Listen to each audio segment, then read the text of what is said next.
السلام علیکم ورحمۃ اللہ وبرکاتہ۔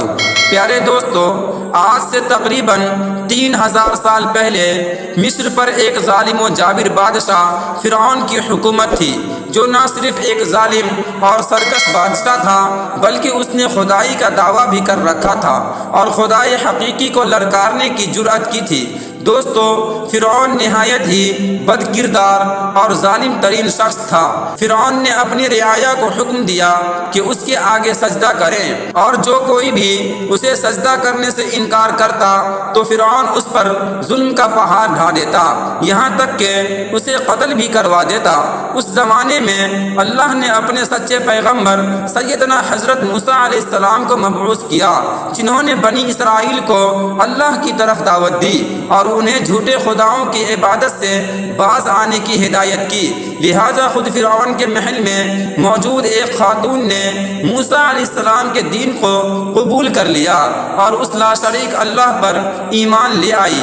اس خاتون کا نام مشاطہ تھا، جو فرعون کے محل میں خادمہ تھی۔ فرعون نے اسے اپنی بیٹی کی خدمت اور کام کاج کرنے پر مأمور کیا تھا۔ دوستو، ایک دن کا واقعہ ہے کہ وہ خادمہ فرعون کی بیٹی کے بالوں میں کنگھی کر رہی تھی۔ کنگھی کرتے کرتے اس کے ہاتھوں سے اتفاقاً کنگھی گر پڑی اور وہ اس کنگھی کو اٹھانے لگی تو اس کی زبان سے بے ساختہ بسم اللہ نکل گیا۔ اس پر شہزادی نے کہا کہ آج تو نے عجیب کلمہ بولا، رب تو میرے باپ فرعون ہی ہے، تو پھر تم نے یہ کس کا نام لیا؟ اس نے جواب دیا، فرعون رب نہیں بلکہ رب وہ ہے جو مجھے اور تجھے اور خود فرعون کو روزی دیتا ہے۔ شہزادی نے کہا، اچھا تو کیا تم میرے باپ کے علاوہ کسی اور کو اپنا رب مانتی ہے؟ تو اس نے جواب دیا، ہاں، میرا اور تمہارا اور تیرے باپ فرعون کا اور ساری دنیا کا رب صرف میرے اللہ کی ذات ہے۔ شہزادی نے اس بات کی اطلاع اپنے باپ فرعون کو دے دی۔ وہ نہایت ہی غضبناک ہو گیا اور اس نے اس باندی کو اپنے دربار میں بلایا۔ جب وہ حاضر ہوئی تو فرعون نے پوچھا، کیا تو نے میرے سوا کسی اور کو اپنا رب مان لیا ہے؟ تو خادمہ نے صاف کہہ دیا کہ میں تمہیں خدا نہیں مان سکتی، کیونکہ میرا اور تیرا رب صرف اللہ ہی ہے جو بلندی اور بزرگی والا ہے۔ جواب سن کر فرعون حیرت زدہ رہ گیا۔ اسے اتنی استقامت اور جرأت بھری جواب کی امید نہ تھی۔ فرعون نے سوچا کہ اس عورت کو ایسی عبرتناک سزا دینی چاہیے کہ اس طرح کی جرأت دوبارہ کسی اور کو نہ ہو۔ اسے پتا تھا کہ یہ عورت اپنے بچوں سے بے انتہا محبت رکھتی ہے، لہٰذا فرعون نے خادمہ کے بچوں کو اپنے دربار میں لانے کا حکم دیا۔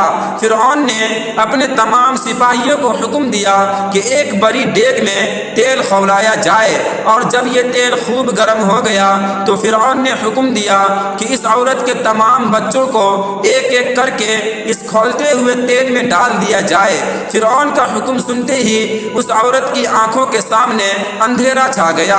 خادمہ نے نہایت ہی صبر اور ہمت سے کام لیا۔ سپاہیوں نے اس خادمہ کے ایک بچے کو پکڑا اور اسے گھسیٹتے ہوئے لے جانے لگا۔ وہ بچہ کبھی پکارتے ہوئے اپنی ماں سے مدد مانگتا تو کبھی سپاہیوں سے رحم کی بھیک مانگتا تو کبھی فرعون کی طرف امید بھری نگاہوں سے دیکھتا۔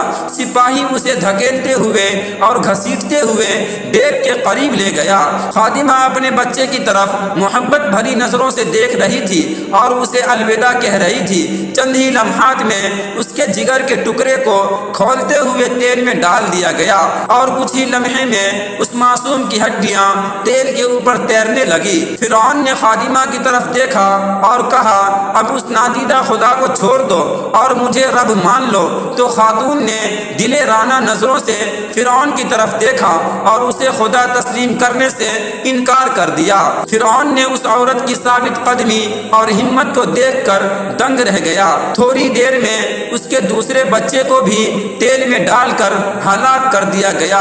اب سپاہی اس خاتون کے سب سے چھوٹے بچے کی طرف بڑھے جو شیر خوار تھا اور معصوم تھا۔ جب سپاہیوں نے اس بچے کو چھینا تو بچے نے زور سے چیخ ماری، ماں کا کلیجہ منہ کو آ گیا اور اس سے رہا نہ گیا، وہ زمین پر گر پڑی اور زاروں قطار رونے لگی۔ دوستو، وہ عظمت والا اللہ اس عورت پر گزرنے والی قیامت سے خوب واقف تھا، لہٰذا اللہ کی طرف سے ایک معجزہ ظاہر ہوا اور وہ شیر خوار بچہ جو ابھی بول بھی نہ سکتا تھا، اس کی زبان میں بولنے کی قوت آ گئی۔ بھری دربار میں بچہ بول اٹھا کہ اے میری ماں، تو حق پر ہے، بے شک دنیا کی سزا آخرت کے عذاب کے مقابلے میں بہت ہلکی ہے۔ فرعون کے دربار میں موجود سارے لوگ اس بچے کی آواز سن کر حیرت زدہ رہ گئے، لیکن ان کے دلوں پر لگے کفر کے تالے پھر بھی نہ کھلے۔ کچھ ہی دیر میں اس بچے کو بھی گرم تیل میں ڈال دیا گیا اور یہ بے خطا معصوم موت کی آغوش میں چلا گیا۔ اپنے تمام بچوں کو اپنی آنکھوں کے سامنے فرعون کے ظلم کے بھینٹ چڑھتے ہوئے دیکھنے کے بعد اس خادمہ کا دل پھٹ گیا۔ اگر وہ چاہتی تو اپنے معصوم بچوں کو اس دردناک موت سے بچا سکتی تھی، اسے صرف ایک کلمہ کفر پڑھنا تھا، مگر یہ فقط جان بچانے کی بات ہوتی۔ مگر اسے یقین تھا کہ اس کے رب کے پاس اس کے لیے جو کچھ ہے وہ اس ختم ہو جانے والی دنیا سے کئی زیادہ ہے۔ اب سپاہیوں نے اس خادمہ کو پکڑا اور دھکیل کر اسے دیگ کے پاس لے گیا۔ خادمہ کے ذہن میں ایک بات آئی، اس نے فرعون کی طرف دیکھ کر کہا، رکو، میری تم سے ایک درخواست ہے۔ یہ سن کر فرعون کو کچھ امید پیدا ہو گئی۔ فرعون نے کہا، ہاں بتاؤ، تمہاری کیا خواہش ہے؟ عورت نے کہا، تم میری اور میرے بچوں کی ہڈیاں ایک ساتھ جمع کر کے ایک جگہ دفن کر دینا۔ پھر اس نے اپنی آنکھیں بند کر لی اور اسے بھی دیگ میں پھینک دیا گیا۔ اس واقعے کے 2000 سال کے بعد آخری نبی جناب رسول اللہ صلی اللہ علیہ وسلم اس دنیا میں تشریف لائے۔ آپ کو جب معراج کے سفر پر لے جایا گیا تو معراج کی رات جب نبی کریم صلی اللہ علیہ وسلم براق پر سوار ہو کر بیت المقدس پہنچے تو آپ کو مصر کی طرف سے ایک خوشبو آنے لگی۔ حضور نے جبرائیل سے پوچھا کہ اے جبرائیل، یہ کتنی اچھی خوشبو آ رہی ہے، یہ خوشبو کہاں سے آ رہی ہے؟ تو جبرائیل امین نے عرض کی، یا رسول اللہ، فرعون کی ایک باندھی تھی جس نے ایمان کی خاطر اپنے اور اپنے بچوں کی جان کا سودا کیا تھا، اس کی اور اس کے بچوں کی ہڈیوں کو جہاں دفن کیا گیا تھا، جس دن انہیں دفن کیا گیا اس دن سے لے کر آج تک یہ خوشبو آ رہی ہے اور یہ قیامت تک خوشبو آتی رہے گی۔ دوستو، ہم لوگ بہت خوش قسمت ہے کہ اللہ نے ہمیں ایمان کی دولت سے نوازا، جس ایمان کو پانے کے لیے لوگوں نے اپنی اور اپنی اولادوں کی جان کے نذرانے پیش کر دیے، جبکہ ہمیں کتنی آسانی سے یہ دین اور ایمان مل گیا۔ دوستو، فرعون نے ظلم کیا تو اس کی لاش عبرت بن کر آج تک ہمارے سامنے ہے۔ دوستو، یہ تھا فرعون کے ظلم کا واقعہ۔ ہم امید کرتے ہیں کہ آپ کو اس واقعے سے بہت کچھ سیکھنے کو ملا ہوگا۔ ویڈیو پسند آنے پر ویڈیو کو ایک لائک کر کے اپنے تمام دوستوں میں شیئر ضرور کیجیے گا۔ ملتے ہیں اگلی ویڈیو میں ایک نئے پیغام کے ساتھ، تب تک کے لیے السلام علیکم۔